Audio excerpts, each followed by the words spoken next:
आज आपण बनवतोय दुधी हलवा. पण हा दुधी हलवा माहिती आहे का, कोणीही सहज बनवू शकेल इतका सोप्या पद्धतीने मी इथे केलेला आहे. तर त्यासाठी एक दुधी घेतला आणि त्याचे असे 4 तुकडे करून घेतलेत. असे तुकडे करून घेतल्याने काय होतं, तो किसायला अगदी सोपा होतो.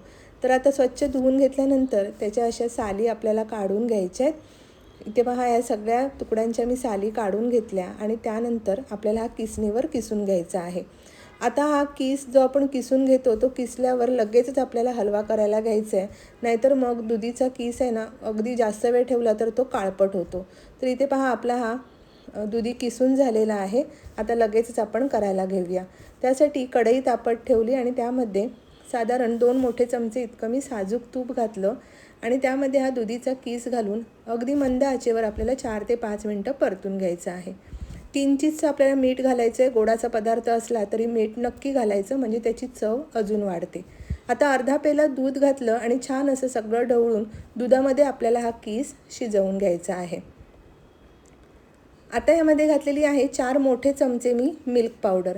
आता ही मिल्क पावडर घातल्याने ना, आपल्याला खवा किंवा मावा घालायची गरज नाही. मिल्क पावडरनेच आपल्याला अगदी मावा घातल्यासारखी छान अशी चव येते. तर आता ही मिल्क पावडर मी सगळी अशी एकजीव करून घेतलेली आहे. गॅस आपल्याला मंद आचेवर ठेवायचा आणि त्यानंतर इथे घातलेली आहे मी अर्धी वाटी साखर. आता साखर तुम्हाला तुमच्या आवडीप्रमाणे घालायची आहे, म्हणजे जशी गोड हवी त्यानुसार घालायची आहे.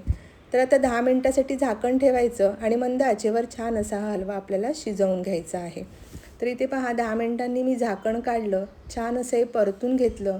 ह्यातलं दूध बऱ्यापैकी व्यवस्थित आटलेलं आहे. आता ह्यामध्ये घातलेली आहे मी पाव चमचा वेलची पूड आणि छान असं एकदा चमच्याने परत हे हलवून घेतलं. आणि आता इथे आपल्याला ड्रायफ्रूट्स घालायचे आहेत. तर एक तडका पॅन ठेवला आणि त्यामध्ये 1 चमचा साजूक तूप घालून काही काजू बदामचे तुकडे मी इथे घालत आहे. ड्रायफ्रूट्स तुम्ही तुमच्या आवडीनुसार घालू शकता. हे असे तुपामध्ये छान परतून घातल्याने काय होतं, हलव्याला मस्त अशी चव होते. तर इथे पहा, हे छान असे मी परतून घेतले आणि ह्यामध्ये आता हे घातलेले आहेत. अशी ह्याला ड्रायफ्रूट्सला तुपाची फोडणी दिली ना, की अगदी हलव्याला चव अप्रतिम येते. आता सगळं हे चमच्याने छान असं मिक्स करून घेतलं आणि इथे पहा, आपला हा हलवा तयार झालेला आहे. गॅस बंद करायचा आणि आपला हा अगदी चविष्ट असा दुधी हलवा तयार आहे. तर कशी वाटली रेसिपी? आवडली असेल तर नक्की व्हिडिओला लाईक करा, शेअर करा आणि चॅनलला सबस्क्राईब